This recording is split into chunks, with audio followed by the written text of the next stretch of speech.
प्रदेश के जिला मंडी में 30 जून को आई प्राकृतिक आपदा में भारी नुकसान हुआ। मंडी जिला के थुनाग में बादल फटने से पहाड़ों से गिरे भारी मलबे की चपटे में आने से कई आशियाने उजाड़ गए हैं। वहीं इस प्राकृतिक आपदा के गवाह बने doctor Y S. Parmar university of horticulture and forestry के छात्रों के जहन में आज भी वो मंजर वैसा ही बना हुआ है जैसा मंजर उन्होंने अपने जीवन में पहली बार देखा था, जिसे याद करते हुए कॉलेज के छात्र अब दोबारा वहां नहीं जाना चाहते हैं। वहां पढ़ने वाले स्टूडेंट्स जो बिलासपुर जिला से संबंध रखते हैं, उन्होंने अपने परिजनों के साथ मिलकर डीसी बिलासपुर के जरिए मुख्यमंत्री सुखविंदर सिंह सुक्खू को ज्ञापन भेजा है, जिसमें उन्होंने मांग की है कि मंडी जिला में बने doctor Y S. Parmar university of horticulture and forestry Thunag का भवन सुरक्षित नहीं है और खड्ड के साथ लगता हुआ है, जहां 30 जून को भारी तबाही हुई है। वर्तमान हालत को देखते हुए छात्रों की परीक्षाओं की तारीख को आगे बढ़ाया जाए और कॉलेज को भी किसी सुरक्षित स्थान पर शिफ्ट किया जाए। उन्होंने प्राकृतिक आपदा की जानकारी देते हुए बताया कि इस घटना के दौरान वो बड़ी मुश्किल से सुरक्षित स्थान पर पहुंच पाए थे। हमारे वहाँ अभी 30 जून को आपदा आई, बहुत बड़ी आपदा आई और वहाँ पे बादल फटे। बादल फटने के कारण हमारा जो कॉलेज था वो भी संकट में आया था। वहाँ पर भी काफ़ी ज़्यादा पहाड़ों की तरफ से मलबा आया, हमारे कॉलेज में तक मलबा घुस गया था। मैं हॉस्टलर हूँ और मैं हॉस्टल से हमें रात को वहाँ से इवैक्यूएट करा गया था। रात को 10 से 11 बजे के बीच में हम वहाँ से बाहर निकले हैं। हमारी जो बिल्डिंग है, हमारी बिल्डिंग के नीचे से बिल्कुल भी ज़मीन थी जो भी थी, वहाँ से सारी मिट्टी हट गई है। वहाँ पे सिर्फ और सिर्फ एक पत्थर के भरोसे हमारी बिल्डिंग बची हुई थी। हमने अपनी आंखों के सामने रात को पुल जाते हुए देखे हैं, लोगों के घरों के ऊपर से पानी जाते हुए देखा है। वहाँ पे बहुत ज़्यादा डिस्ट्रक्शन हुआ है हमारे वहाँ पे कॉलेज में हुआ है। पूरा मार्केट चला गया है। मार्केट में बच्चों के घर थे, बच्चों के कमरे थे, कमरों के कमरे चले गए हैं, बच्चों का कुछ सामान नहीं बचा है वहाँ पे। हमने अपने आप को खुद एस्कॉर्ट किया, हमारे कॉलेज के बच्चों ने हमें हेल्प कराया, हमने एक दूसरे का हेल्प कराया, कॉलेज के बच्चों का एक दूसरे का हेल्प कराया। हम बिलासपुर हम पहुँचे हैं 3 तारीख को। कल हम पहुँचे थे, सुबह 5 बजे चले थे हम अपने हॉस्टल से, हमने थुनाग से हम 5 बजे चले हैं और हमने 20 किलोमीटर का ट्रैकिंग करा है। रास्ते में जंगल के थ्रू हम आए हैं, जंगल चढ़ा है हमने, पहाड़ियाँ चढ़ी हैं, हम पहाड़ी चढ़ के उतर के हम 20 किलोमीटर का ट्रैक किया है। फिर हम जाके बक्सियाड़ पहुँचे हैं थुनाग से। फिर बक्सियाड़ में आके हमारे पास हमें गाड़ियाँ थी, गाड़ियों से हम आगे घर पहुँचे हैं अपने। हमारा जो कॉलेज है वो बिल्कुल भी सेफ़ नहीं है, उसका हमारे पास इंफ्रास्ट्रक्चर ठीक नहीं है, हम बिल्कुल ही खड्ड के साथ में हैं। हमारा बस इतना डिमांड है कि हमें वहाँ से रिलोकेट करें और कहीं और हमें शिफ्ट करें, कहीं सेफ़ जगह पे। हमें वहाँ नहीं रहना, हम वहाँ नहीं रह सकते, बहुत अनसेफ है। हमारे आने वाले आगे जो जूनियर्स होंगे और बच्चे जो आएंगे, फर्स्ट ईयर अभी और आएगा इस साल, 14 जुलाई को हमारी काउंसलिंग है, वो बच्चे आएंगे, उनके लिए भी वो अनसेफ है। उनका भी करना है, हमें अपना भी करना है, हम वहाँ नहीं रह सकते।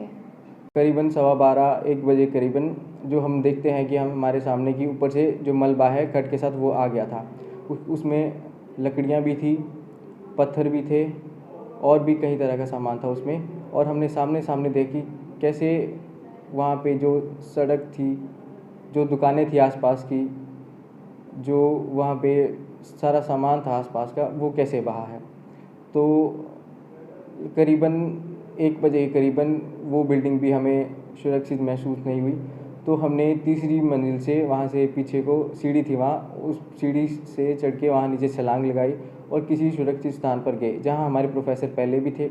यही कहना चाहूँगा कि जो हमने स्थिति देखी, जो हमने अपनी आंखों के सामने लोग बहते हुए देखे, घर टूटते देखे, जो हमने डेथ देखी वहाँ पे, तो हम यही है कि हम उस जगह पे तो नहीं जाना चाहते वापस।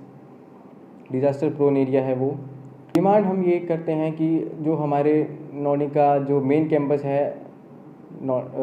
कैंपस है और जो हमारा एक और कॉलेज है नेरी में, जो हमारे बच्चे हैं CHF थुनाग के, वो उसमें मर्ज किए जाएं। अगर ये पॉसिबल होता है तो ठीक है, अगर नहीं होता है तो जहां हम रहते हैं थुनाग में, वहां हमारे पास कोई परमानेंट इंफ्रास्ट्रक्चर नहीं है, ना हमारे पास लैब्स हैं, ना हमारे पास फील्ड है वहाँ पे। तो हम ये, अगर ऐसा पॉसिबल होता है तो हम एरिया चेंज कर सकते हैं, क्योंकि अब ऐसा है कि जिस तरह से हमने वो मंज़र देखा, उस तरह से कोई भी पेरेंट्स अपने बच्चों को वहाँ भेजना नहीं चाहते हैं। Yashwant Singh Parmar university of horticulture and forestry का जो एक महाविद्यालय जो थुनाग में है, वहाँ जहाँ हाल ही में त्रासदी हुई है 30 तारीख मध्य रात्रि में, तो जिस तरह बच्चों ने सुनाया है, वहाँ पे मध्य रात्रि को बच्चे भाग के गए, वहाँ पे फ्लैश फ्लड ऊपर से पहाड़ी से आ रहा था। जो बच्चे हमारे जो PG में रहे थे, बहुत ही खतरे में रहे, बड़ी मुश्किल से उनकी जान बच पाई है। 10:30, 11:30, 12 बजे के करीब वो वहाँ से भागे और पंचायत घर में चले गए थे। और पंचायत घर में भी थोड़ी देर बाद वहाँ पे भी फ्लड आया और उसके पंचायत घर का जो पहला और दूसरा जो मंजिल थी वो पानी से भर गई थी। वहाँ से बच्चों ने और दूसरे जो लोग स्थानीय जो पीजी मालिक थे वहाँ पे रुके हुए थे, उन्होंने छलांग लगा के अपनी जान बचाई बड़ी मुश्किल से। 12, 12:30 बजे उस टाइम ना कोई लाइट थी ना कोई बिजली नहीं थी और वो भाग के कहीं बड़ी मुश्किल से जान बचा के वहाँ जो PWD का रेस्ट हाउस है वहाँ पर पहुँचे बच्चे और बड़े डरे हुए थे, सहमे हुए थे। अभिभावकों से हमारे से बिल्कुल भी कम्युनिकेशन हो नहीं पा रहा था। सिर्फ 11:30 बजे हमें 11:30 बजे हमें कॉल हुई कि यहाँ फ्लड आ गया, बस उसके बाद डिस्कनेक्ट हो गया, कोई कॉल नहीं हुई और हम बड़ी मुश्किल में रहे 2-3 दिन और बहुत ही भयावह स्थिति जिस तरह इन्होंने हमारे साथ मेंशन की है, बड़ी मुश्किल से जान बचाई और रेस्ट हाउस में उन्होंने शरण ली है। जैसे कैसे भी उन्होंने 2-3 दिन वहाँ पे काटे। जैसे हमने वीडियो देखे तो जो असिस्टेंट प्रोफेसर्स थी वो प्रेग्नेंट थी, वो इन्हीं बच्चों ने उनको पालकी बना के, लोकल पालकी बना के वहाँ पे इतनी वो बीमार थे उनको वहाँ पे क्रॉस कराया। अब देखो ना वहाँ चिकित्सा की सुविधा ना कोई, पहले ही सुविधा नहीं है, उसके बाद त्रासदी के बाद तो वहाँ पे रहा नहीं, कुछ भी नहीं। वो दृश्य भयावह दृश्य देखा हुआ है, उसमें डरे हुए सहमे हुए बच्चे ट्रॉमा में हैं। तो यही सरकार से और यूनिवर्सिटी अथॉरिटी से ये गुजारिश रहे कि बच्चों के पेपर भी कुछ समय का गैप दिया जाए, उसके बाद लिए जाएँ और